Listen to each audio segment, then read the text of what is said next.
A scrap collector found a car door and found something written inside. The rust was a living thing. It bloomed in fractal patterns of burnt orange and deep blood brown across the metal, flaking away under his calloused fingers like dried skin. Elias knew rust. He knew it smelled the sharp metallic temps of decay that clung to the back of the throat. He knew its taste. A faint bitterness that settled on his tongue as the dust from the scrapyard swirled in the humid Georgia air. He'd spent 40 of his 63 years breathing it in. A fine powder of forgotten things settling into the lines of his face and the creases of his lungs. His truck, a '98 Ford Ranger that wheezed and groaned like an old man on a deathbed, was his kingdom, and the mountains of discarded steel, aluminum, and copper were his domain. He was a king of ghosts, reigning over the metallic skeletons of other people's lives. This particular car door was different. It was wedged between a stack of flattened oil drums and the mangled chassis of a minivan, its once gleaming silver paint now a leprous patchwork of corrosion and grime. A Honda, maybe a Civic from the early 2000s. The window was gone, leaving a jagged, toothless grin where glass used to be. It was the color that had caught his eye, not the silver, but a faint, almost imperceptible splash of something else near the handle. He'd thought it was just more rust, or maybe a chemical stain. But as he hooked his pry bar into the window frame and wrenched the door free with a groan of tortured metal, he saw it wasn't. It was paint. A crude, childish drawing of a yellow sun, its rays thick and uneven, like a child's first attempt at capturing light. He grunted. The effort sending a familiar ache through his lower back. The door was heavier than it looked. He dragged it across the dirt, the sharp edge carving a furrow in the red clay, and leaned it against the tire of his truck. The sun was relentless, beating down on his bald head, and sweat traced clean paths through the grime on his neck. He wiped his brow with the back of a greasy glove, his eyes fixed on that little yellow sun. It was a strange thing to find in a place like this, a place where things came to die. It was a spark of warmth in a graveyard of cold metal. It was only when he turned the door over, intending to check the interior panel for any salvageable wiring or speaker components, that the air seemed to thicken, to grow heavy and still. The interior was molded plastic, a dull anonymous gray, warped and cracked by years of sun and rain. But it wasn't the decay that made him freeze, it was the writing. Scratched into the plastic, just below the armrest, were words. They weren't written with a pen or a marker. They were gouged into the surface, as if by a nail, a key, or a shard of broken glass. The letters were frantic, uneven, a chaotic scrawl that spoke of desperation. Some were shallow, barely visible. Others were dug so deep that the white of the underlying plastic screamed through the gray. He knelt, his old knees protesting with a series of sharp cracks. He had to squint, tilting the door to catch the light just right. The first words were, clear enough, a single, horrifying sentence that seemed to suck the very air from his lungs. He is not my daddy. Elias felt a cold dread wash over him, a chill that had nothing to do with the morning air. His heart, usually a steady, reliable thump in his chest, began to hammer against his ribs. He'd seen a lot in his years. He'd found old photographs, forgotten wedding rings, even a wallet with $60 still tucked inside. But this was different. This was a message in a bottle, thrown not into an ocean, but into a sea of rust and ruin. His gaze followed the jagged lines of text. The writing grew more desperate, the letters smaller and more cramped, as if the author was running out of time. Or space. My name is Lily, I am 7. He took me from the park, the one with the ducks. Lily, a little girl's name, 7 years old. Ilias's breath hitched. He had a granddaughter, Sophie. She was 7. He pictured her face, her bright, mischievous eyes, her gap-toothed smile. He imagined her small hand, clutching a crayon, drawing a lopsided yellow sun. The image was so vivid, so painful, that he had to close his eyes for a moment. The scrapyard, with its familiar smells and sounds, suddenly felt alien, hostile. The screech of a distant grinder sounded like a scream. He forced his eyes open, and kept reading. The words were a torrent of fear, a child's stream of consciousness etched in plastic. He says Mama doesn't want me, that's a lie. Mama loves me, he drives a big black truck. It smells like cigarettes and old bananas. He makes me call him Daddy. I want. The defiance in that last sentence was a gut punch. I won't. A 7-year-old's last stand, scratched into a car door. Elias could almost hear her voice, small but fierce, whispering in the suffocating confines of a stranger's car. He could smell the stale cigarette smoke, the sickly sweet rot of old fruit. His own truck, his kingdom, suddenly felt like a cage. He ran a trembling finger over the grooves of the letters. The plastic rough and sharp against his skin. He could feel the pressure of the tool that had carved them, the desperate force of a small, terrified hand. He followed the frantic lines down the panel. We are going to the woods. He has a shovel. I am scared. Please find me. Please tell Mama I love her. I am wearing my red shoes, the sparkly ones, a shovel. The word hung in the air, heavy and final. The woods, the sparkly red shoes. The details were so specific, so achingly real, that they painted a picture of unbearable horror. This wasn't just a story. It was a final testament, a tombstone. Elias stumbled back, his hand flying to his mouth. He felt a wave of nausea, hot and acidic, rise in his throat. He leaned against his truck, the metal cool against his sweat-soaked shirt, and gasped for air. The world seemed to tilt on its axis. The familiar landscape of the scrapyard, the towering cranes, the mountains of crushed cars, the rusted hulks that looked like prehistoric beasts was now a mausoleum. Every piece of twisted metal seemed to whisper the same name. Lily. How long had this door been here? Days, weeks, years. Rust was a slow, patient artist. Judging by the state of it, the door had been exposed to the elements for a long time. Years, most likely. At least 5, maybe more. The hope that had flared for a brief, desperate moment, the hope that she might still be found. That he could be the one to save her died just as quickly, leaving behind a cold, heavy ash in the pit of his stomach. He was too late. He was years too late. He looked at the door again, at the frantic, desperate plea scratched into its skin. It was a voice from the grave, a ghost crying out from a steel coffin. He felt a profound, crushing sense of injustice. A little girl's life had ended, her story swallowed by the woods, her final words left to rot in a junkyard. The world had moved on, forgotten her, while her last message lay hidden in plain sight, waiting for someone to look close enough. Now he had. He was the one. The responsibility of it settled on his shoulders like a physical weight, heavier than any load of scrap he'd ever hauled. What was he supposed to do?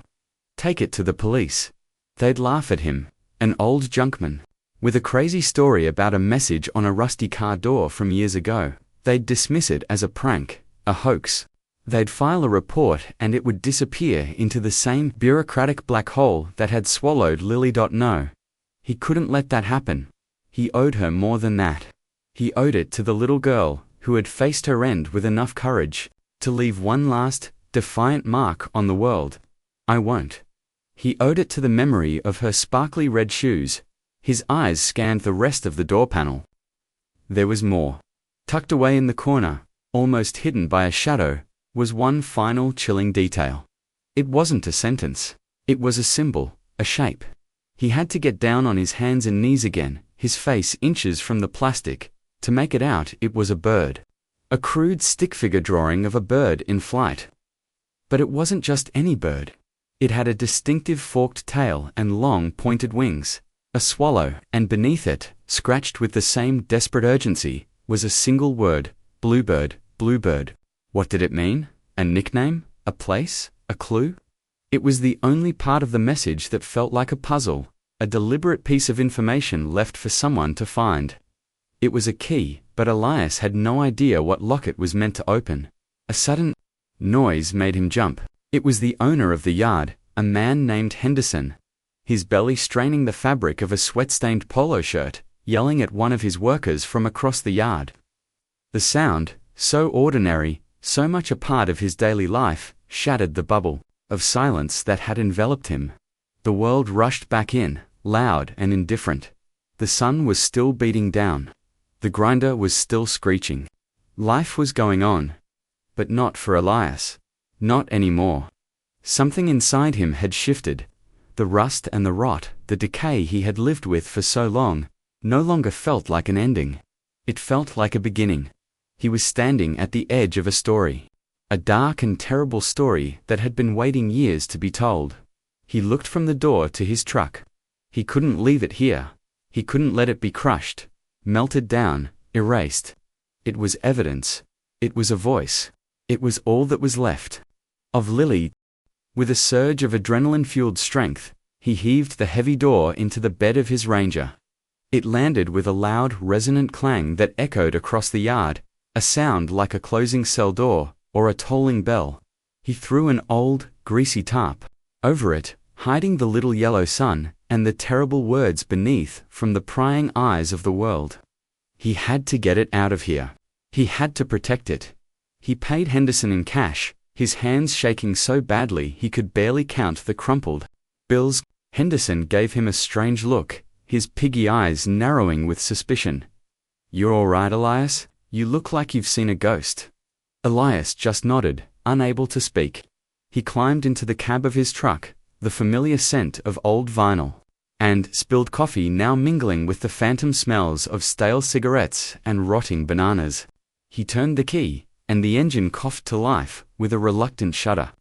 As he drove away from the scrapyard, leaving the mountains of metal behind, he could feel the weight of the door in the back, a cold, heavy presence that seemed to press down on the very soul of the truck. He didn't know where he was going. He just drove. The city streets, with their bustling traffic and oblivious pedestrians, felt like a dream. He was moving through a world that had no idea of the secret he was carrying. He was a ghost now, too, haunted by the words of a dead child. He drove until the sun began to set, painting the sky in hues of orange and purple, a beautiful, violent bruise. He finally pulled over on a deserted stretch of road overlooking a quiet, murky lake. He got out and walked to the back of the truck. His boots crunching on the gravel shoulder, he pulled back the tarp. In the fading light, the scratches on the door seemed to glow, the white lines stark against the dark gray plastic. He read them again, burning the words into his memory. "Please find me. Please tell Mama I love her." A profound, helpless rage built in his chest. It was a cold, hard knot of fury directed at a faceless man in a big black truck. At a world that could let a little girl with sparkly red shoes simply vanish. At his own powerlessness in the face of a long cold crime. He wanted to scream. He wanted to smash something. He wanted to rewind time and be at that park, the one with the ducks. To stand between Lily and the monster who took her, but he couldn't. All he had was this door. This rusty, dented, forgotten piece of metal. It was a relic, a sacred object. And he, Elias, a simple scrap metal collector, was now its keeper. The sun dipped below the horizon, and darkness seeped into the landscape, swallowing the last of the light. The world fell silent, and in that silence, Elias made a promise to the ghost in his truck. "I'll find him." "Lily," he whispered, his voice raspy with emotion. "I don't know how, but I'll find him. I'll make them remember you." He stood there for a long time, a lone stooped figure in the deepening twilight, guarding the last words of a lost little girl. The weight of her story was now his to carry, and he knew, with a certainty that chilled him to the bone, that it would either be the thing that saved him, or the thing that buried him. The cliffhanger wasn't just in the past, it was his future. His life had just been irrevocably cleaved in two. The 63 years before he found the door, and the unknown, terrifying road that lay ahead. He had uncovered more than just a piece of scrap. He had uncovered a grave, and with it, a duty he could not ignore. The silence of the night was broken only by the sound of his own ragged breathing. Each exhale a puff of white in the cooling air, like a prayer sent out into the vast, uncaring darkness. The first step was to understand what he was looking at. He drove home, the door, a silent passenger in the bed of his truck. its presence a constant nagging pressure at the back of his mind. His house was a small, clapboard affair at the end of a dirt road, surrounded by towering pines that sighed and whispered in the night breeze. It was a lonely place, but he'd always preferred the company of trees to people. Tonight, however, the isolation felt different. It felt less like peace, and more like vulnerability. He backed the Ranger up to his workshop, a converted barn that smelled of sawdust, oil, and time. He killed the engine, and the sudden silence was deafening. For a moment, he just sat there, his hands gripping the steering wheel, the keys dangling from the ignition. He was afraid to take the door out, afraid to look at it again under the harsh, unforgiving glare of the fluorescent lights. Looking at it meant accepting that this was real, that he couldn't just throw the tarp back over it and pretend he'd never seen it. But the image of the sparkly red shoes, a detail so innocent and so heartbreaking, wouldn't let him go. He finally pushed his door open and slid out of the cab, his joints groaning in protest. He lowered the tailgate and, with careful, almost reverent movements, he lifted the car door and carried it into the workshop. He placed it on his main workbench, clearing away a space between a half-repaired lawnmower engine and a stack of woodworking magazines. Under the bright, humming lights, the scratches were even more stark, more brutal. They were wounds. He leaned in close, his reading glasses perched on the end of his nose, and examined every detail.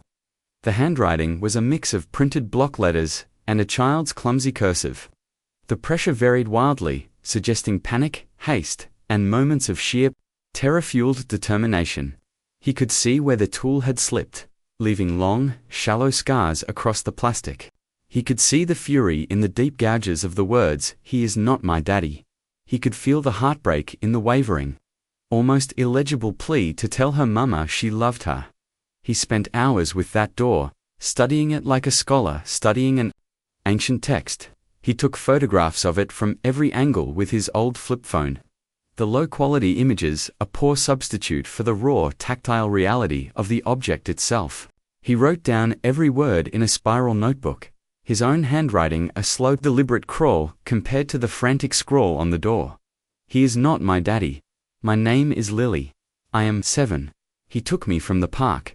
The one with the ducks. He says, Mama doesn't want me. That's a lie. Mama loves me. He drives a big black truck. It smells like cigarettes and old bananas. He makes me call him daddy. We are going to the woods. He has a shovel. I am scared. Please, find me. Please tell Mama. I love her. I am wearing my red shoes, the sparkly ones." Bluebird. Each phrase was a hammer blow, each word a piece of a puzzle he had no idea how to solve. The park with the ducks. A big black truck. Bluebird. These were his only clues. But they were old, faded breadcrumbs on a trail that had gone cold years ago. Where would he even begin? The state of Georgia was full of parks with ducks, woods, and black trucks. He felt a surge of despair. The task felt monumental, impossible. He was just an old man who collected junk. He had no skills, no resources, no connections. He was a nobody. Who was he to think he could solve a mystery that had likely stumped the police, if it had ever been reported at all? What if her mother had been a part of it? The thought was ugly, but he couldn't dismiss it. He says Mama doesn't want me. What if the monster had been telling the truth? No, he wouldn't believe that. He couldn't. He had to hold on to the fierce love in Lily's own words. That's a lie. Mama loves me. He had to believe in that love. It was the only light he had in this suffocating darkness. His mind raced, turning over the possibilities. The car door was from a Honda Civic, maybe a 2001 to 2005 model. The silver paint was common. It would be one of millions. Tracing it would be impossible. The scrapyard Henderson bought from all over the state. He bought from auctions, from other, smaller yards, from individuals who just wanted to get rid of a wreck. The door could have come from anywhere. He was left with the words. The words were all he had, and the bird, Bluebird. He focused on the symbol, the crudely drawn swallow. Why a swallow, and why Bluebird? Was it a code? A secret. Name. He sat down on a rickety stool, the notebook open on his lap, and stared at the door.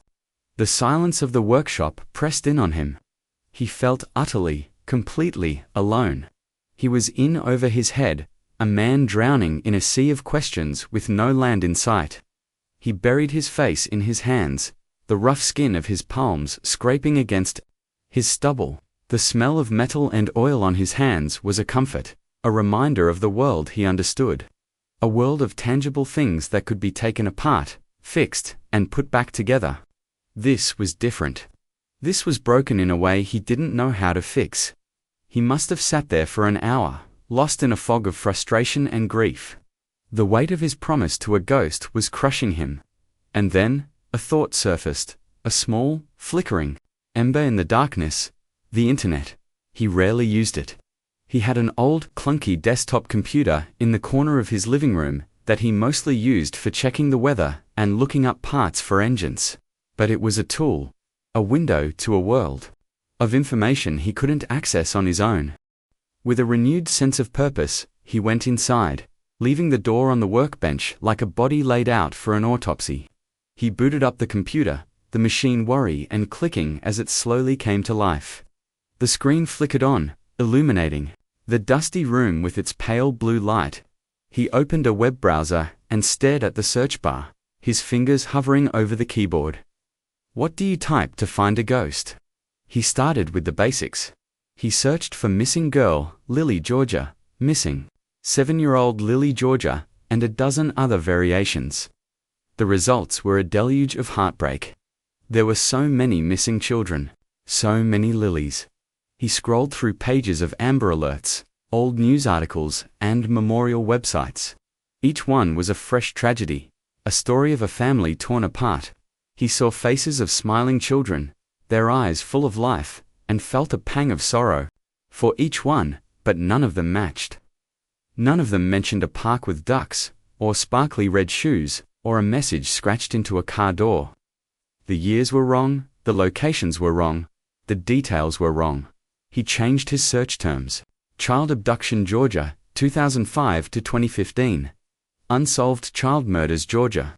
The results were even more grim, a litany of the worst of humanity. He read stories that made his stomach turn, stories of cruelty and loss that made Lily's message feel even more urgent, more real. But still, nothing. No mention of a case that fit the specific, terrible details he possessed. It was as if she had vanished without a trace. Her disappearance a secret known only to her, her killer, and now, to him. The thought was terrifying. It meant the system had failed her completely. It meant that somewhere out there, a mother might still be waiting, wondering, clinging to a sliver of hope that had died years ago in the back of a silver Honda. He leaned back in his chair, the springs creaking under his weight. He was chasing a phantom. The trail was not just cold, it was non-existent. He felt the despair creeping back in, a cold, numbing tide. Maybe the police had been right to dismiss him, had he gone to them. Maybe it was a hoax. A sick, twisted joke played by some teenager with a nail and too much time on their hands. But he couldn't make himself believe it. The emotion in the writing was too raw, too real. The details were too specific. The sparkly red shoes. The smell of old bananas. The defiant, "I won't." That wasn't a joke. That was a cry for help. His eyes fell on the last word he had written in his notebook. Bluebird. He turned back to the computer and, on a whim, typed Bluebird and Georgia into the search bar. The results were varied. There were links to the eastern bluebird, the state bird. There were businesses with Bluebird in their name. Bluebird Cafe, Bluebird Antiques, Bluebird Landscaping. There was a Bluebird Lane in a suburb of Atlanta. Nothing seemed to connect. He was about to give up, to shut the machine down and surrender to the night, when he saw it. It was a small link, buried on the third page of the search results. An old blog post from a local historical society. The title was The Lost Towns of Lake Alatoona. His curiosity piqued. He clicked the link. The page was simple, mostly text with a few grainy, black and white photos. It told the story of the communities that had been submerged in the 1950s when the Etowah River was dammed to create the lake. Towns, farms, and homesteads had been bought up by the government, and the residents forced to move. The waters rose, and a whole way of life disappeared beneath the surface. He scrolled through the article, reading the names of the lost communities: Ebenezer, Tunai, Kellogg, and then he saw it. A short paragraph about a small, isolated community. On the northern edge of the flood zone, it was a place that had been known for its numerous mineral springs and a large population of migratory birds. The old-timers had a nickname for the area, a name that had been passed down through generations. They called it Bluebird Valley. Elias's blood ran cold. Bluebird Valley. It was a long shot, a wild, improbable guess. But it was the first thing that felt right, the first clue that seemed to resonate with the mystery of the door. The valley itself was gone, drowned beneath 50 feet of water. But the land around it wasn't. The woods that had once bordered the valley were still there. The woods where a man with a shovel might have taken a little girl. He looked at the map on the screen, his heart pounding. Lake Allatoona was less than an hour's drive from his house. The northern edge, where Bluebird Valley had once been, was rugged, remote, and heavily forested. It was the perfect place to make someone disappear. He didn't know if it was a lead. He didn't know if it was anything at all. But it was something. It was a direction. It was a place to start. He had found a name for the woods. He shut down the computer and walked back out to the workshop. The car door was waiting for him, a silent, patient witness. He looked at the crude drawing of the swallow, the forked tail, the pointed wings. Bluebird. It wasn't just a word. It was a place, a destination. He felt a surge of adrenaline, a feeling he hadn't experienced in years. It was a terrifying, exhilarating mix of fear and purpose. He was no longer just a junkman. He was an investigator, a seeker of truth. He was Lily's last hope. He knew what he had to do. He had to go there. He had to walk into those woods. He had to see if he could find the place where a monster had tried to bury his secret. He had to do it for Lily, for her sparkly red shoes, for her final, defiant act of courage. He covered the door with the tarp again, but this time, it felt different. He wasn't hiding it anymore. He was protecting it. He was guarding a sacred trust. He went back inside, but he didn't go to bed. He knew he wouldn't be able to sleep. Instead, he sat at his kitchen table, the notebook open in front of him, and waited for the dawn. He had a long, dark road ahead of him, and for the first time, in a very long time, Elias was wide awake. The cliffhanger was no longer about the past. It was about the terrifying, uncertain steps he was about to take into the woods of Bluebird Valley. He was going hunting. And he was praying he wouldn't be the only one who came back alive. The next morning, Elias bypassed the scrapyard and drove north, toward the lake. The rising sun cast long distorted shadows across the highway, and the world seemed to hold its breath. He felt like a man on a mission, a soldier heading into enemy territory. In the passenger seat, he placed a small backpack containing a bottle of water, a flashlight, a compass, and the spiral notebook with Lily's words transcribed inside. In the back of the truck, under the tarp, the door lay like a body in a hearse. He couldn't bring himself to leave it behind. It felt like her only headstone, and he was her only pallbearer. He was venturing into the past, into the lives of strangers, and he knew he needed to understand the players in this tragedy. Lily was the victim, her voice a desperate echo from the grave. The man in the black truck was the antagonist, a faceless monster defined only by his cruelty and the smell of his car. But who was the third person in this story? Who was the hidden witness? As he drove, his mind kept returning to one line, a line that was both a condemnation and a declaration of faith. He says Mama doesn't want me. That's a lie. Mama loves me. The mother, she was the witness, the one who had lost everything. The one who had lived with the silence and the not knowing for all these years. If he was going to find justice for Lily, he had to find her. She was the key. She held the other half of the story. Finding her felt even more impossible than finding a grave in the woods. He had no name, No location, nothing but a child's heartbroken defense of her love. He decided to start with the place where Lily's story began. The park with the ducks. It was a needle in a haystack, but it was the only thread he had. He spent the next 2 days driving, a pilgrimage of grief and desperation. He visited every park with a duck pond he could find within a 50-mile radius of where the scrapyard was located. He drove through manicured suburban parks where mothers pushed strollers along paved paths, and rugged county parks where the ponds were murky and the ducks were wild. At each one, he would get out of his truck, walk to the water's edge, and just stand there, trying to feel something, trying to see the landscape through a 7-year-old's eyes. He'd watch the children playing, their laughter echoing in the air, and feel a profound, aching sadness. Which one of these places was it? Which one held the memory of Lily's last happy moments? He spoke to no one. What could he say? Excuse me, did a little girl get snatched from here about 8 or 10 years ago? He felt like a ghoul, a man trafficking in old pain. He was an outsider, an old man in a rusty truck, and his questions would only bring suspicion and fear. So he just watched, and he listened, and he waited for a sign that never came. After the 7th park, with its placid pond and oblivious, quacking ducks, he felt a crushing sense of futility. The trail was too cold. The world had forgotten. He was ready to give up, to retreat back to the familiar, silent world of his workshop and the company of broken things. He was sitting in his truck, the engine off, staring at a family feeding stale bread to a gaggle of greedy mallards, when his phone buzzed. It was a number he didn't recognize. He almost ignored it, but something made him answer. Hello, his voice was hoarse. Is this Elias?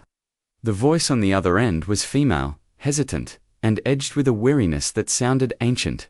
Who's asking? My name is Sarah. Sarah Jenkins. I work for the county records office. I think you called yesterday. About a cold case. Elias's heart skipped a beat.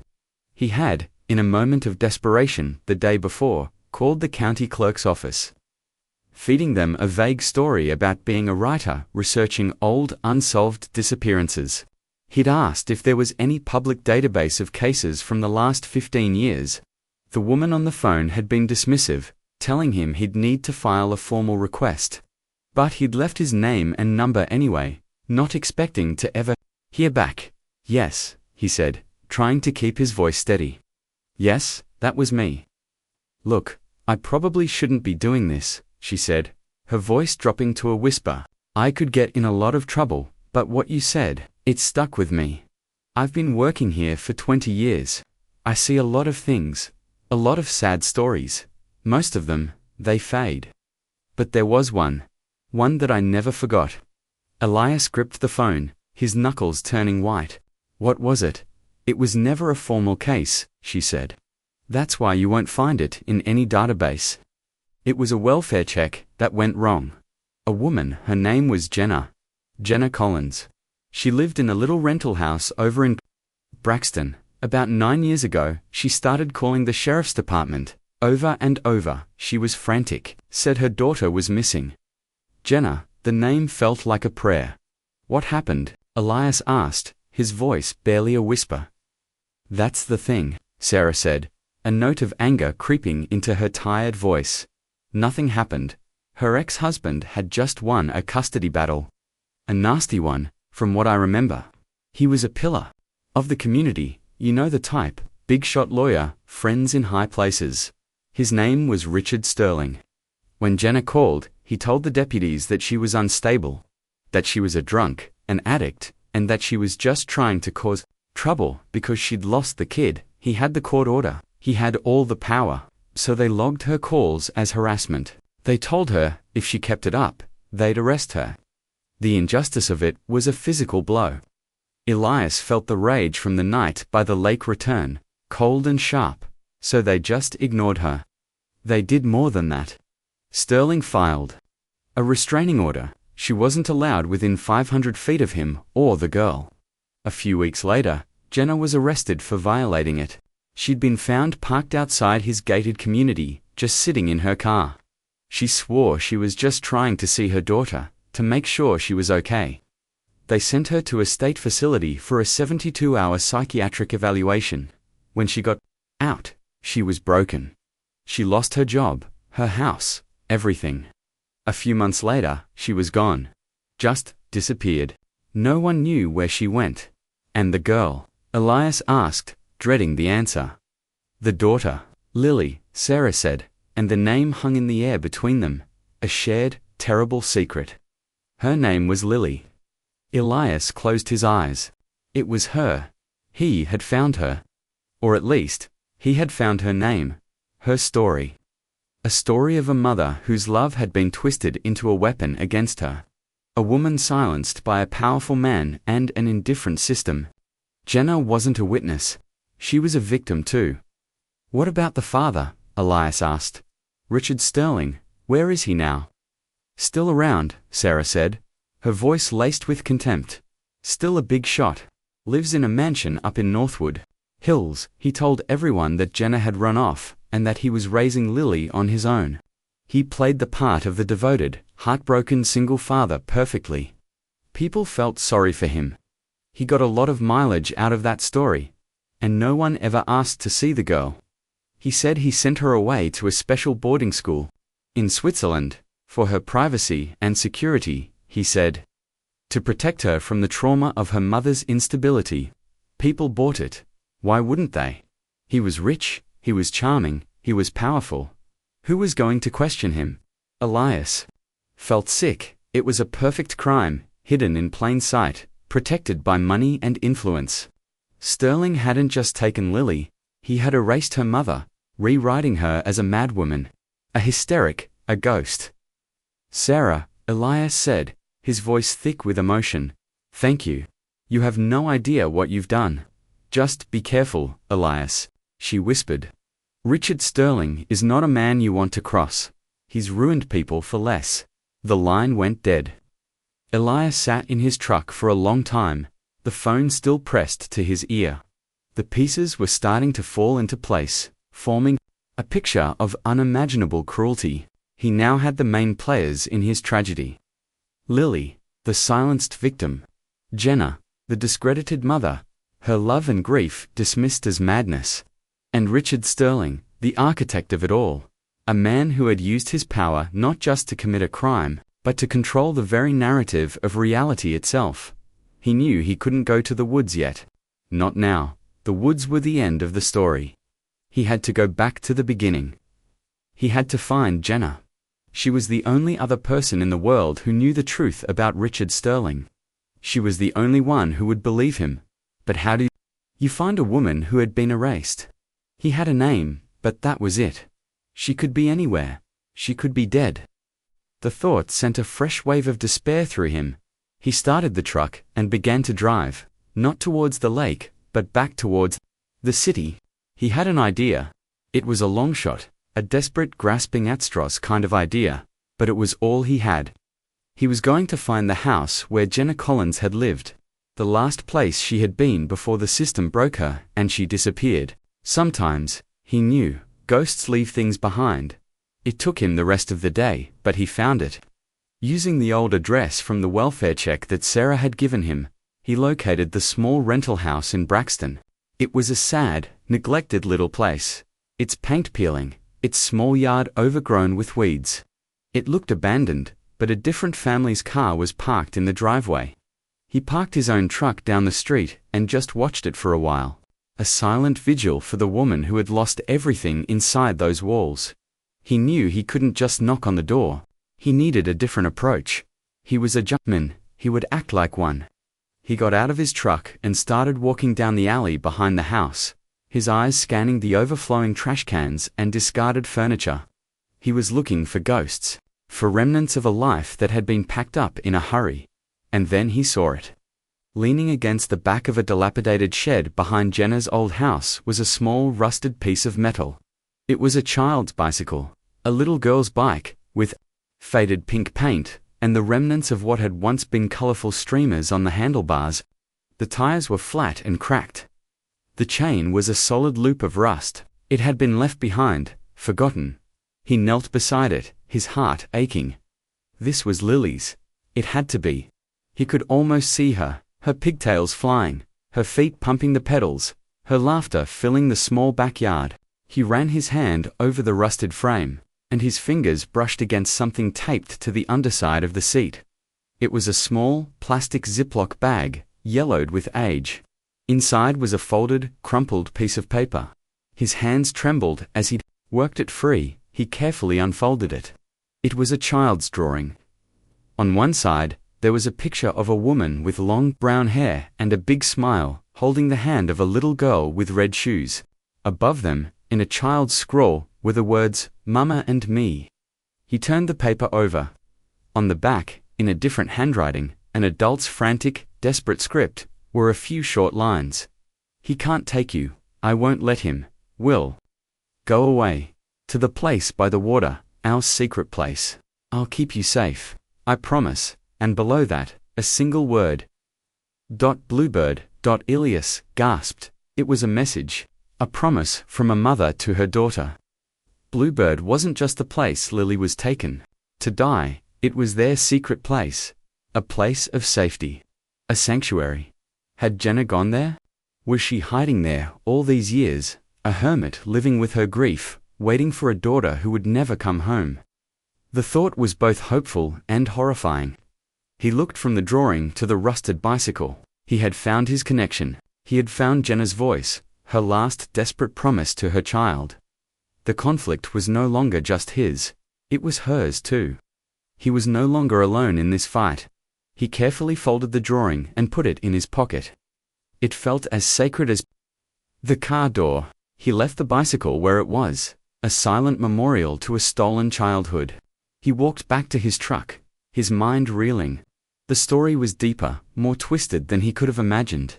Richard Sterling hadn't just killed his daughter. He had driven his ex-wife into a desperate, hidden exile, turning their special place into a potential tomb. The injustice of it was a fire in his gut. Sterling hadn't just gotten away with murder. He had orchestrated a masterpiece of cruelty, manipulating the law, the community, and the truth itself to serve his own dark purposes. He had built his perfect life on a foundation of lies and buried secrets. But secrets, Elias knew, had a way of coming to the surface, especially when someone started digging. He now had a destination and a purpose. He was going to Bluebird Valley, not just to find a grave, but to find a ghost. He was going to find Jenna Collins. He had to. She was the hidden witness, the keeper of the truth, and he knew, with a certainty, that settled deep in his bones, that she was the only one who could help him burn Richard Sterling's world to the ground. The escalating conflict was no longer a vague possibility. It was an inevitability. He was about to walk into a war between a monster who had everything to lose and a mother who had already lost it all. And he, the junkman, was standing right in the middle. The drive to the northern edge of Lake Alachuna was a journey into a different Georgia. One where the strip malls and subdivisions gave way to dense tangled forests and winding two-lane roads. The air grew cooler, cleaner, smelling of pine and damp earth. Elias felt a knot of anxiety tighten in his stomach. He was entering Richard Sterling's territory now, the place he had chosen to hide his crime. He was also entering Jenna's sanctuary, the place she had chosen for her exile. He was an intruder in a story that didn't belong to him, and he didn't know what he would find in the deep, silent woods ahead. He parked his truck on a gravel pull-off overlooking the vast glassy expanse of the lake. The water was a deceptive blue, hiding the drowned towns and forgotten histories beneath its placid surface. According to the old map he'd found online, the area once known as Bluebird Valley was now a peninsula of thick forest that jutted out into the water. He shouldered his backpack, took a deep breath, and started walking. The woods were dense and alive. Sunlight struggled to pierce the thick canopy of leaves, dappling the forest floor in shifting patterns of light and shadow. The silence was profound, broken only by the rustle of unseen creatures in the undergrowth and the distant cry of a hawk. It was a beautiful place, but its beauty was edged with a palpable sense of menace. Every fallen log, every dark hollow, seemed like a place where a secret could be buried. He walked for hours, using his compass to keep his bearings, pushing his way through thorny bushes and over moss-covered rocks. He was looking for any sign of human habitation, any trace of Jenna. A footprint, a broken branch, a wisp of smoke from a campfire, but there was nothing. The forest was wild, untouched, indifferent. The sun was beginning to dip towards the horizon when he found it. Tucked away in a small hidden cove, almost completely obscured by a thicket of rhododendrons, was a cabin. It was a small ramshackle structure, built of rough-hewn logs and chinked with mud. A thin plume of smoke curled from a stone chimney, a fragile grey ribbon against the darkening sky. His heart hammered against his ribs. It had to be her. He approached cautiously, his feet silent on the pine needle-strewn ground. He didn't want to frighten her. A woman who had been hiding from the world for 9 years would not take kindly to a stranger appearing on her doorstep. He stopped at the edge of the clearing and just watched for a moment. The cabin looked like it had grown out of the forest itself. There was a small, untended garden to one side, a few pathetic-looking tomato plants struggling for life. A clothesline was strung between 2 trees, holding a single faded flannel shirt that fluttered in the breeze. He took a deep breath and called out, his voice sounding loud and intrusive in the quiet air. "Hello, is anyone there?" There was no answer. The only sound was the crackle of the fire from inside the cabin. "My name is Elias." He called out again, taking a tentative step into the clearing. "I'm not here to hurt you, I need to talk to you about Lily." The moment he said the name, the cabin door creaked open. A figure emerged, silhouetted against the dim light from within. It was a woman, but she looked more like a specter. She was painfully thin, her body lost in a set of oversized, ragged clothes. Her hair was long and matted, a tangled mess of brown and grey, but it was her face that stopped him cold. It was a mask of grief, her skin pale and translucent, her eyes wide and haunted, sunk deep into their sockets. They were the eyes of someone who had been living in a nightmare for a very, very long time. This was Jenna Collins, or what was left of her. She held an old single-barreled shotgun, the barrel leveled directly at his chest. Her hands were shaking, but her eyes were steady and filled with a fierce, protective fire. "Who are you?" she rasped, her voice a dry, unused thing. "How do you know that name?" "My name is Elias," he repeated, holding his hands up in a gesture of peace. "Please, I found something. Something I think you need to see."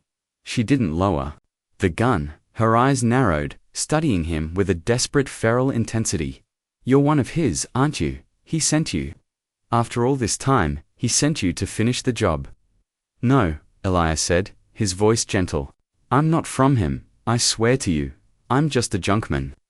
I found something in a scrapyard." He slowly, carefully, reached into his pocket and pulled out the folded, crumpled drawing. He held it out to her. "I found this behind your old house." Her eyes flickered down to the paper in his hand. A tremor went through her body. She took a hesitant step forward, the shotgun wavering slightly. He could see the conflict in her eyes. The war between years of ingrained fear and a sudden, desperate flicker of hope. She snatched the drawing from his hand. She unfolded it with trembling fingers. As her eyes fell upon the childish drawing of the woman and the little girl, a sound escaped her throat, a raw, guttural sob that seemed to be torn from the very depths of her soul. She staggered back, clutching the paper to her chest as if it were a holy relic. The shotgun fell from her grasp, landing with a soft thud on the ground. "My baby," she whispered, her voice breaking. "Oh God, my Lily." She sank to her knees, her body racked with a storm of grief that had been held back for 9 long years. Elias watched, his own eyes burning with tears, as this broken woman, this ghost of the woods, finally allowed herself to mourn. He had brought her proof of her daughter's love, but he had also brought her the certainty of her loss. He waited until the storm had passed, until her sobs had subsided into quiet, shuddering breaths. Then he knelt in front of her, the damp earth cold against his old knees. "Jenna," he said softly. "There's more. I found something else." He told her everything. He told her about the scrapyard, the silver car door, the little yellow sun. He told her about the words scratched into the plastic, reciting them from memory, his voice a low, steady murmur in the twilight. He told her about the sparkly red shoes, the shovel, the woods. With every word, he could feel her hope dying, replaced by a cold, terrible certainty. When he was finished, she looked up at him, her haunted eyes now filled with a new emotion. A hard, cold, terrifying rage. He killed her, she whispered, the words like stones in her mouth. That bastard. He killed my baby, and he buried her out here. In our place, the betrayal was absolute. Sterling hadn't just murdered her child. He had desecrated their sanctuary, turning a place of love and secrets into a graveyard. The cruelty of it was beyond comprehension. He told everyone I was crazy, she said, her voice growing stronger, harder. He told them I ran off. He built a new life on my daughter's bones. He's not going to get away with it, Elias said, his voice filled with a conviction that surprised even himself. Not anymore. We have proof. We have the door. Jenna looked at him, a flicker of the woman she used to be returning to her eyes. The fear was still there, but it was being burned away by the fire of her anger. Proof, a car door. Against a man like Richard Sterling, he owns the judges. He owns the police. They'll say we're crazy. They'll say we faked it. They'll bury us, just like he buried her. Then we won't go to the police, Elias said. Not yet. We need more. We need something he can't deny, something that will expose him for the monster he is. The days that followed were a strange, surreal alliance between the old junkman and the ghost of the woods. Jenna, fueled by a 9-year-old rage, was transformed. The broken, fearful woman he had found was replaced by a fierce, determined warrior. She knew these woods better than anyone. She knew every trail, every creek, every hollow. She had spent years wandering them, searching, hoping, and now she was searching for a different reason. She was searching for her daughter's grave. They started at dawn each day, and searched until dusk. A grim two-person army against the vast, silent forest. Elias, with his quiet strength and steady resolve, Jenna, with her intimate knowledge of the land and a mother's primal need for justice. They were a study in contrasts, but they were united by a single burning purpose. As they searched, Jenna talked. The words poured out of her, a torrent of memory and pain that had been dammed up for years. She told him about Lily, about her infectious laugh, her love for drawing suns, her obsession with her sparkly red shoes. She told him about her marriage to Richard Sterling, how he had been charming and attentive at first, but how his charm had slowly curdled into control, his love into possession.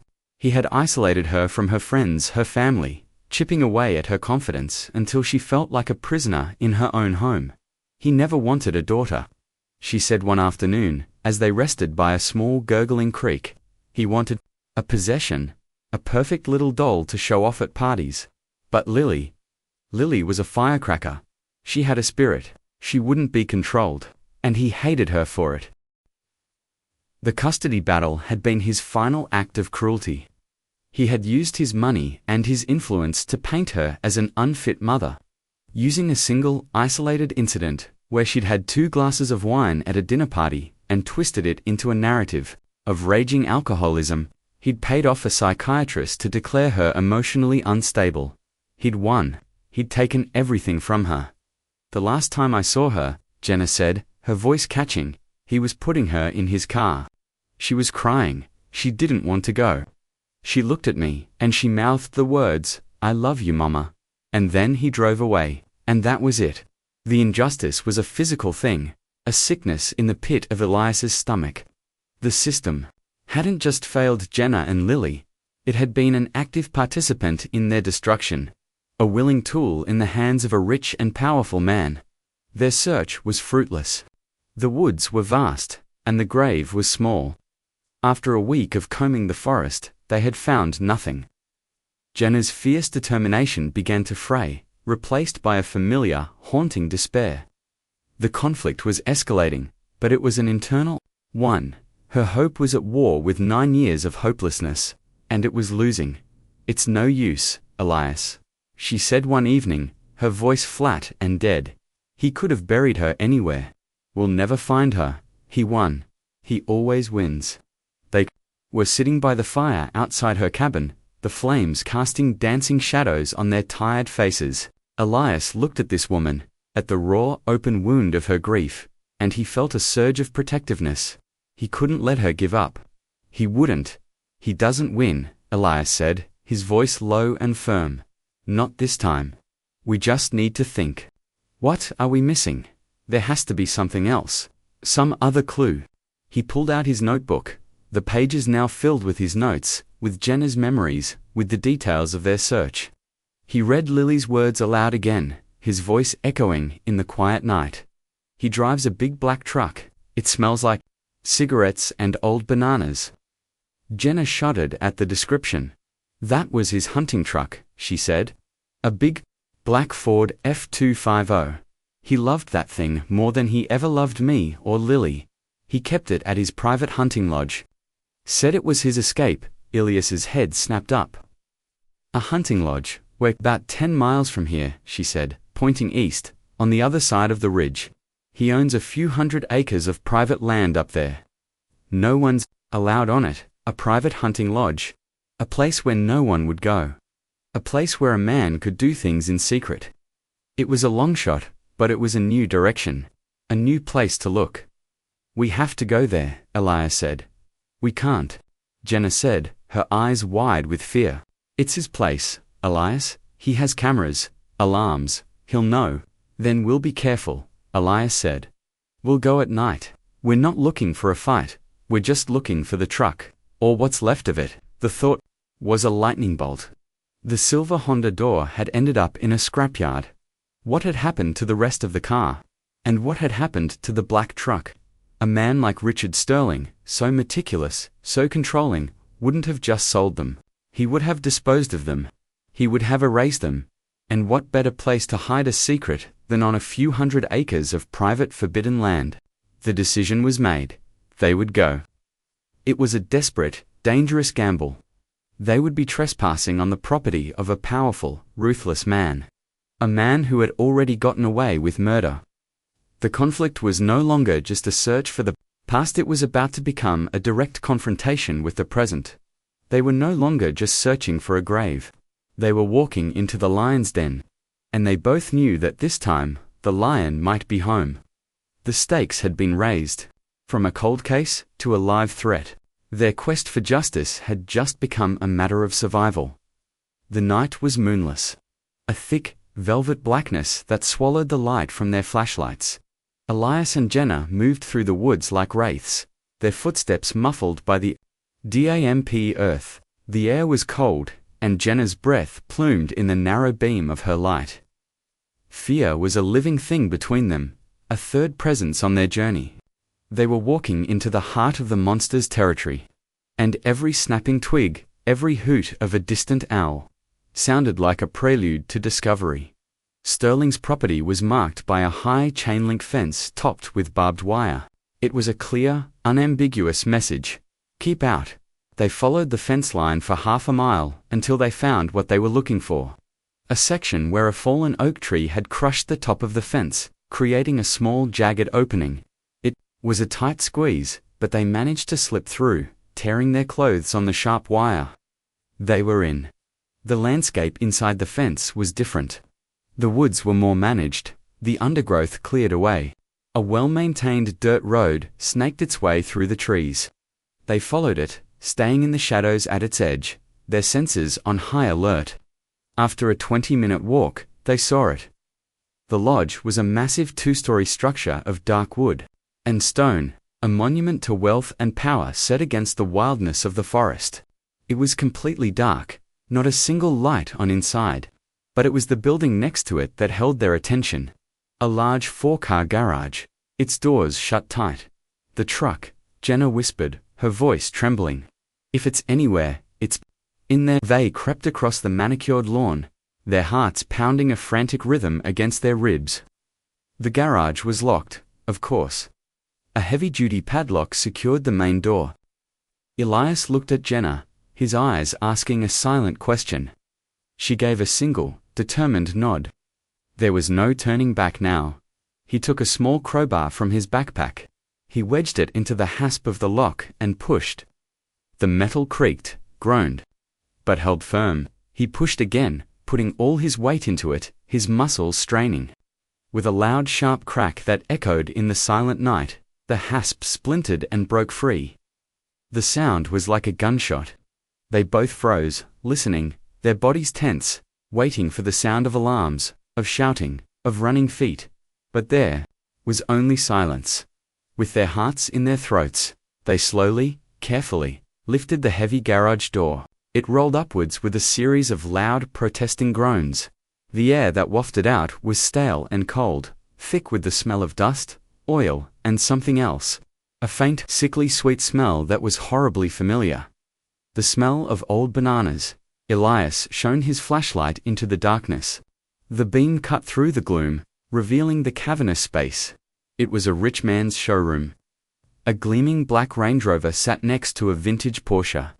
But in the back, covered by a thick, custom-fit tarp, was the unmistakable shape of a large, heavy-duty pickup truck. They walked towards it, their feet crunching on the dusty concrete floor. Elias reached out a trembling hand and pulled back a corner of the tarp. The truck was a beast. A black Ford F250, its paint job immaculate, its chrome grille gleaming even in the dim light. It looked like it had just rolled off the factory floor. It was perfect. To perfect. Jenna shone her light on the passenger side door and gasped, "Elias, look." He moved his own light to where she was pointing. There, on the interior door panel, was a long, deep scratch in the plastic, just below the armrest. It was a fresh wound in the otherwise pristine interior. He replaced it, Elias whispered, a horrifying realization dawning on him. The door, I found. It was from this truck. It wasn't a Honda Civic. It was the killer's truck. Lily hadn't been in a victim's car. She had been in the monster's. He had taken the original door, the one with her message scratched into it, and replaced it, thinking he had erased the evidence. But he hadn't destroyed it. He had thrown it away. A single, arrogant mistake. He had underestimated the persistence of a piece of junk. Jenna was running her hands over the interior of the truck, her breath coming in short, sharp gasps. "This is it," she said, her voice choked with a mixture of horror and vindication. "I can feel it. I can feel her here." Elias felt a cold dread creep up his spine. They had found the tomb. Not the grave, but the vehicle that had taken her to it. This garage wasn't just a garage. It was a museum of a crime. He continued to scan the garage with his flashlight, his mind racing. Sterling was meticulous. He wouldn't have left any other evidence. He would have cleaned everything, sterilized it. But as the beam of his light passed over a set of tall metal storage lockers in the corner, he saw something. One of the lockers was slightly ajar. He walked over to it, his crowbar held ready in his hand. He pulled the door open. The locker was filled with hunting gear, camouflage jackets, boxes of ammunition, cleaning kits. But on the top shelf, tucked away behind a stack of old magazines, was a small metal box. It was a simple, fireproof safe, the kind you buy at an office supply store. It was locked with a small key. "Jenna," he said, his voice low.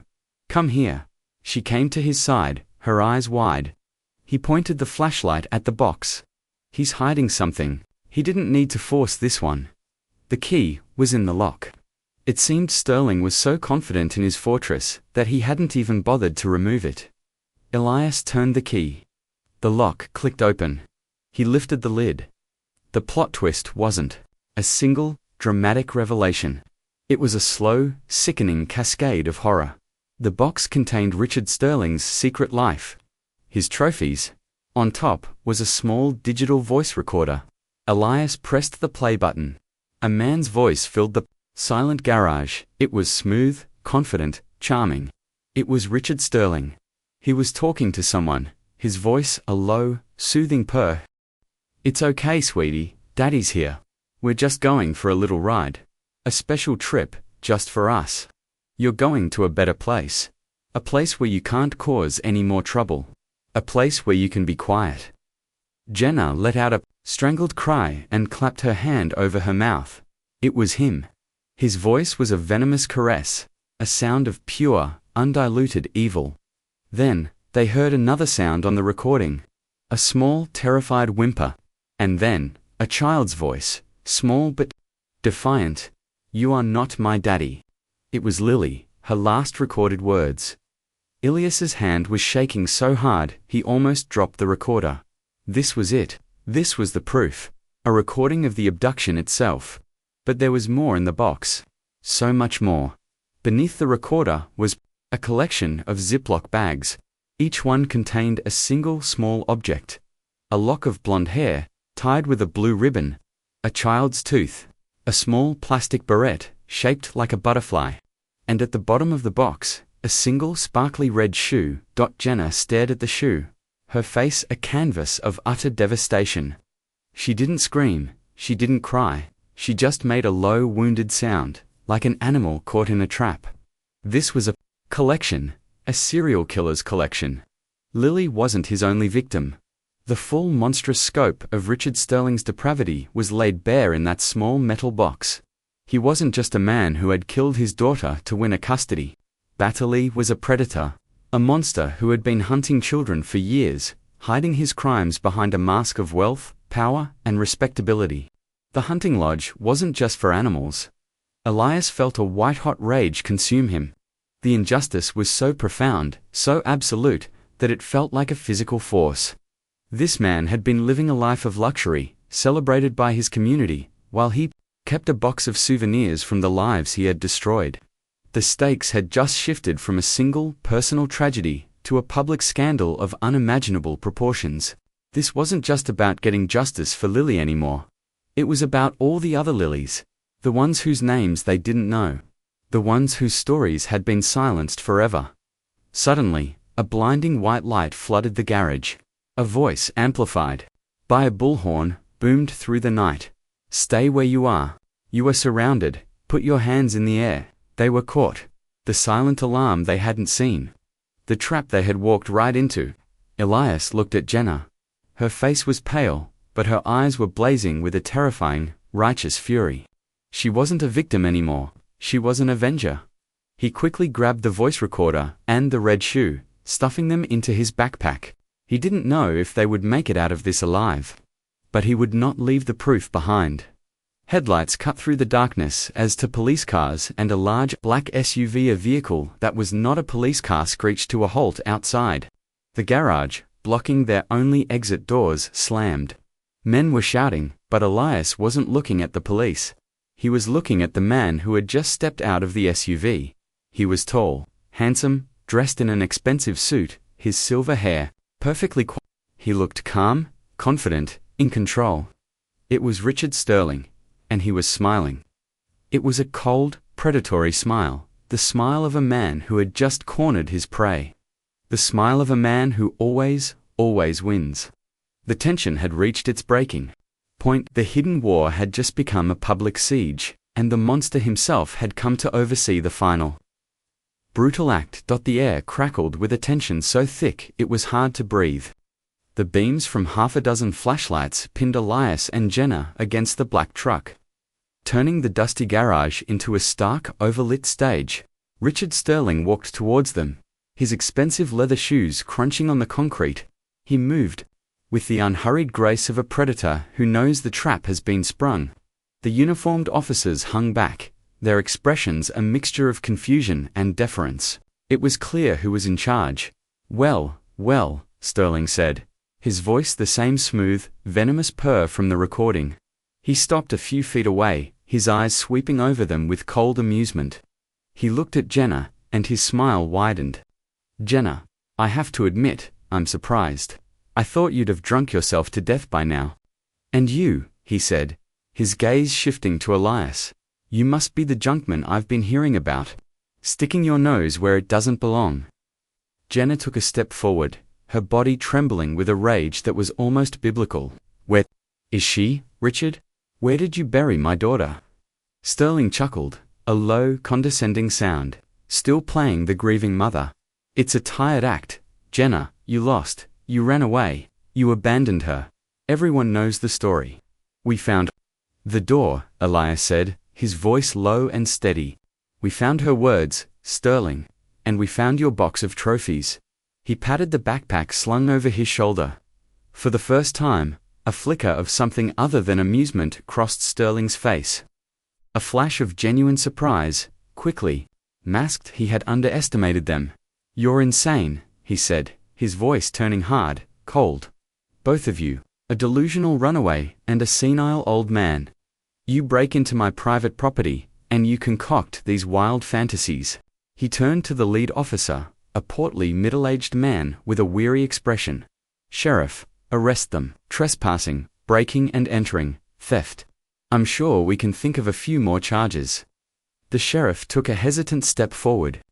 Sir, maybe we should just arrest them, Sheriff, Sterling repeated, his voice dropping to a dangerous whisper. Or I'll have your badge by morning. Do you understand me? The sheriff's face hardened.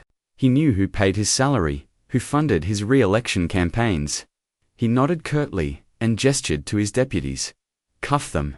This was it. This was how he did it.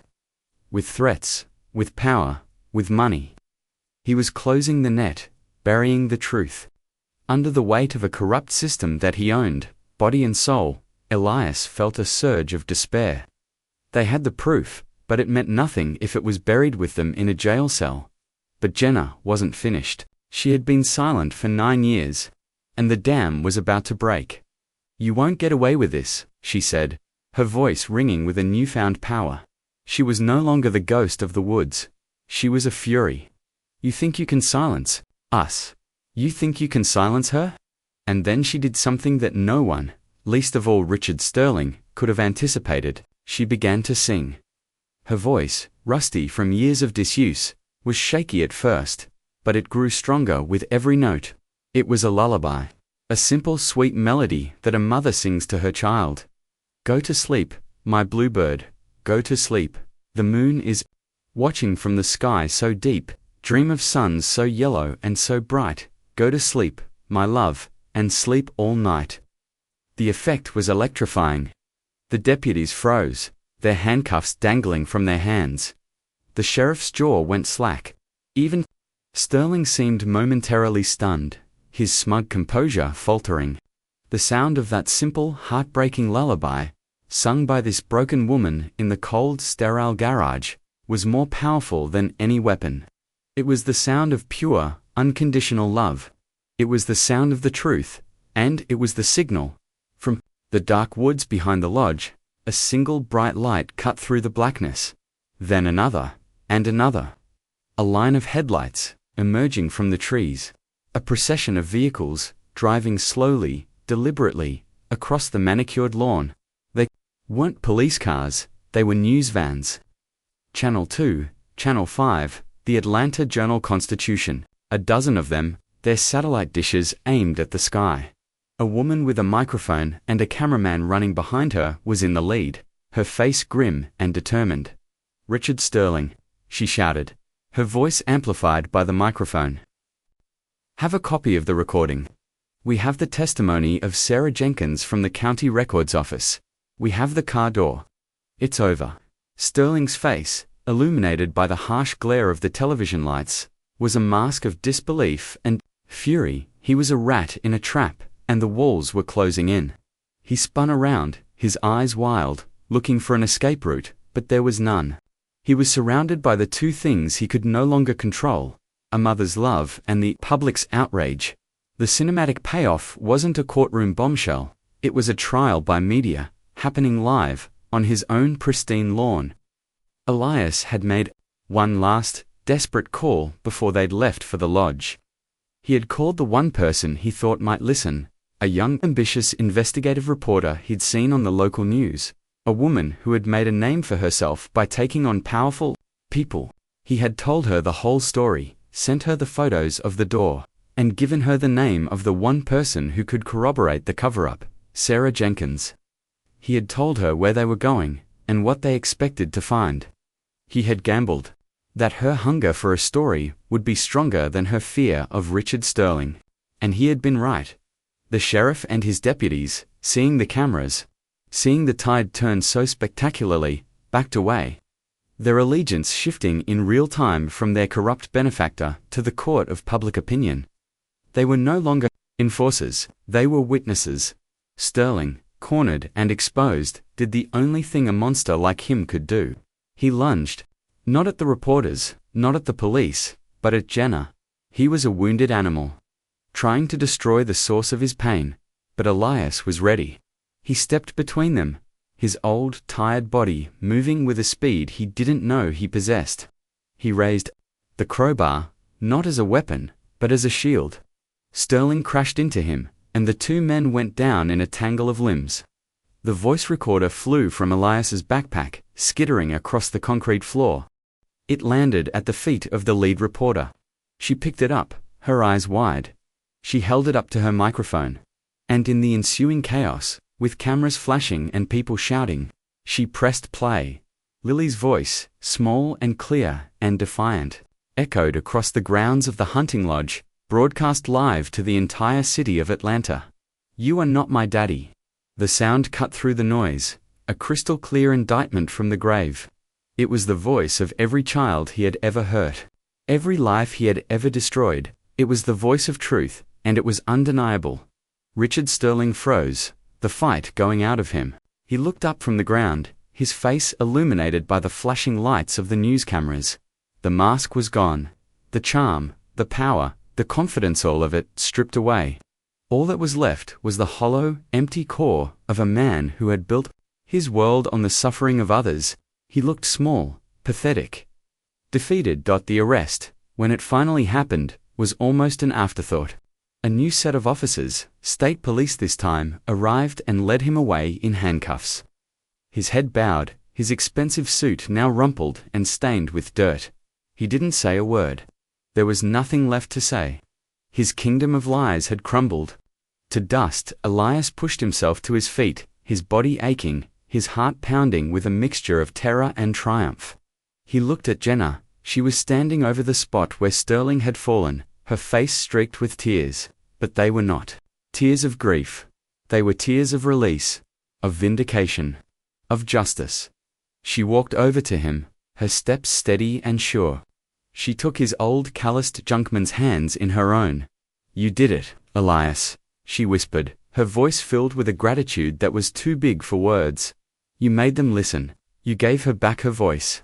He looked at this woman, this warrior who had emerged from the ghost of the woods, and he saw the flicker of a smile on her face, the first one he had ever seen.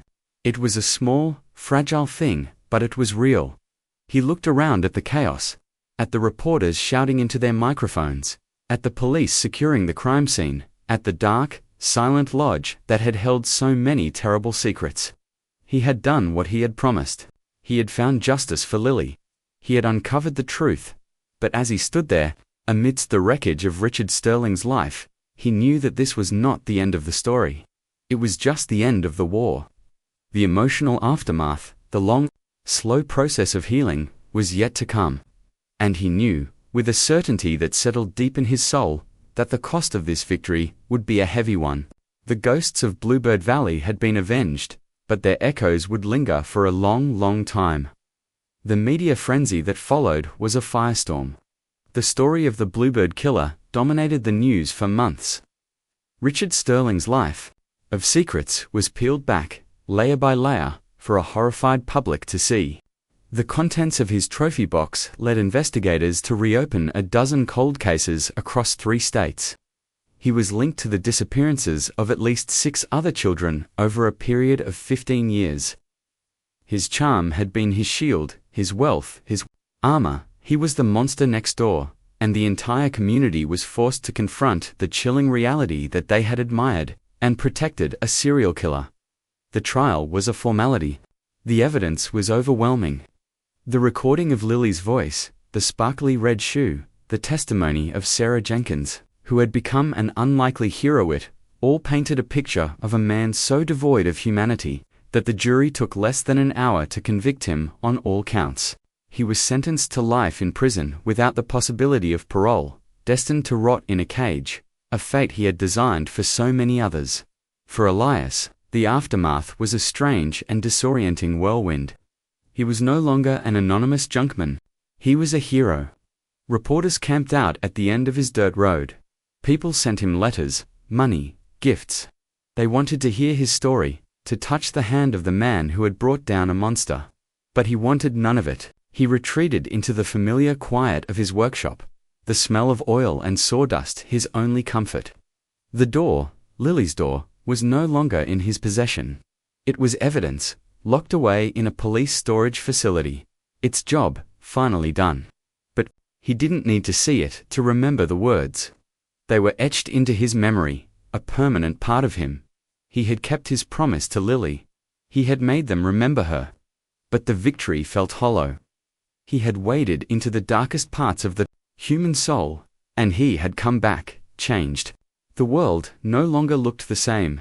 He saw the potential for darkness in every shadow, the echo of a lie in every politician's smile.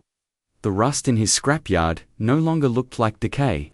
It looked like secrets, like stories waiting to be told. Jenna, too, struggled to find her place in the new world. The public that had once scorned her now celebrated her as a symbol of a mother's undying love and resilience. She was offered book deals, movie rights, a chance to become a spokesperson for victims' rights. She turned them all down. She had not fought for fame or fortune. She had fought for her daughter. With the money from a victims' compensation fund and a massive civil settlement from Sterling's frozen assets, she bought the land around her cabin, the woods of Bluebird Valley. She turned the hundreds of acres into a nature preserve, a sanctuary for wildlife and a memorial to the children Sterling had stolen. She called it Lily's Landing. She tore down Sterling's hunting lodge, erasing every last trace of his presence. From the land he had defiled, in its place, she built a small, simple memorial garden. There was a stone for each of the children he had killed, each one engraved with their name, their age, and a single small symbol that represented them. A plastic barrette, a child's tooth, a lock of hair tied with a blue ribbon. But there was no body for Lily. Despite a massive search effort, using the most advanced technology available, her remains were never found. The woods kept their secret. Richard Sterling, in his final, petty act of cruelty, refused to tell them where he had buried her. He took that knowledge with him to his prison cell, his last piece of power over the woman who had destroyed him. And so, Lily's stone was different. It was a simple, polished granite marker, placed at the edge of the woods overlooking the lake. There was no date of death, just her name, Lily Collins, age 7, and beneath it, a carving of a small bird with a forked tail and long pointed wings. A swallow. And one final line. She was loved up about a year after the trial. Elias drove his old wheezing Ranger up to Lily's Landing. He found Jenna sitting on a bench in front of the memorial stone, staring out at the water. She looked different. The haunted, feral look in her eyes was gone, replaced by a deep, quiet sadness. She had gained some weight, and her hair was cut short, the grey now more prominent than the brown. She looked her age. She looked like a survivor. They sat in silence for a long time. The only sound, the gentle lapping of the waves and the sigh of the wind in the pines. I still talk to her, you know, Jenna said, her voice soft. Every day, I tell her about my day. I tell her how much I miss her. I sing her the lullaby. Elias nodded, his throat tight. I think she hears you. Do you think she's at peace? Jenna asked, her eyes searching his. Even without a proper burial, Elias thought for a moment. He thought of the frantic, desperate words scratched into the car door. He thought of the defiant, I won't. He thought of the love in the childish drawing. He thought of her voice. On the recorder, a small beacon of courage in the face of absolute evil. I don't think peace is what she would have wanted, he said, his voice raspy with emotion. I think she wanted to be heard. I think she wanted to be found. And we found her, Jenna. We found her. Jenna reached out and took his hand. Her hand was no longer trembling. It was strong, steady. We found her, Elias. I couldn't have done it without you. They sat there until the sun began to set, painting the sky in fiery strokes of orange and red. The reflection of the colors bled across the surface of the lake, a beautiful, fleeting masterpiece. It was a world of impossible beauty and unimaginable pain, all existing in the same moment as he drove away. Back towards his quiet life of rust and forgotten things, Elias knew that the story of Lily Collins would never truly be over. It would live on in him, in Jenna, in the quiet woods of Lily's Landing. It was a haunting reflection, a tragic reminder of the cost of truth. He had pulled a single rusty car door from a mountain of scrap, and in doing so, he had pulled an entire world of darkness out into the light. He was just a junkman. But he had learned that even in the most broken, discarded things, there can be a voice, there can be a story, there can be a soul. And sometimes, if you listen close enough, you can hear it crying out for justice. The echo of that cry, he knew, would stay with him for the rest of his days.